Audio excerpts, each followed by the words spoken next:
ലഹരി നിർമ്മാർജ്ജന സമിതി കേരളത്തിൽ ഒട്ടേറെ പ്രവർത്തനങ്ങൾ നല്ല നിലയിൽ നടത്തുന്നു. ലഹരി വല്ലാത്തൊരു പ്രയാസകരമായ അനുഭവമായി നാട് മുഴുവൻ അനുഭവപ്പെടുകയാണ്. നമ്മുടെ കുട്ടികളാണ് അതിൽ ഏറ്റവും കൂടുതൽ അകപ്പെട്ടുകൊണ്ടിരിക്കുന്നത്, സ്കൂളുകളിലും കോളേജുകളിലും.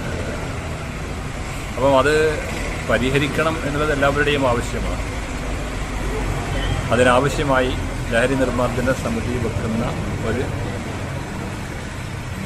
തീരുമാനം അല്ലെങ്കിൽ ആ ഒരു അഭിപ്രായം, പാഠപുസ്തകങ്ങളിൽ, താഴെത്തട്ടിൽ നിന്നുള്ള പാഠപുസ്തകങ്ങളിൽ തന്നെ ലഹരി നിർമ്മാർജ്ജന പ്രവർത്തനത്തിൻ്റെ ഭാഗങ്ങൾ ഉൾപ്പെടുത്തിക്കൊണ്ട് കുട്ടികൾക്ക് വളരെ ചെറുപ്പത്തിലേ അതിൻ്റെ ബോധനം നൽകുന്നതിന് വേണ്ടിയുള്ള ഒരു നിലപാട് ഉണ്ടാകണം എന്നാണ് വിദ്യാഭ്യാസ വകുപ്പിനോട് അവർ ആവശ്യപ്പെടുന്നു.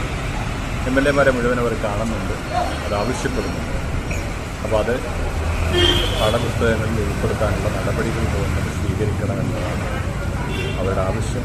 അത് ബന്ധപ്പെട്ട അധികാരികളെ അറിയിക്കുന്നതിന് വേണ്ടിയുള്ള ശ്രമം ജനപ്രതിനിധി എന്ന നിലയിൽ ഞങ്ങളൊക്കെ നടത്തുകയും ചെയ്യും.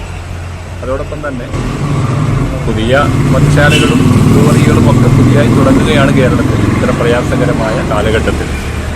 കാടാമ്പുഴയിൽ തന്നെ പുതിയ അവിടെ കാടാമ്പുഴ ഭഗവതി ക്ഷേത്രമുണ്ട്, സ്കൂളുകളുണ്ട്, നിരവധി സ്ഥാപനങ്ങളുണ്ട്. അതിൻ്റെയൊക്കെ തൊട്ടടുത്തായി ഒരു പുതിയ മദ്യശാല കൂടി തുടങ്ങാൻ പോകുന്നു എന്നത് ഖേദകരമായ വസ്തുതയാണ്.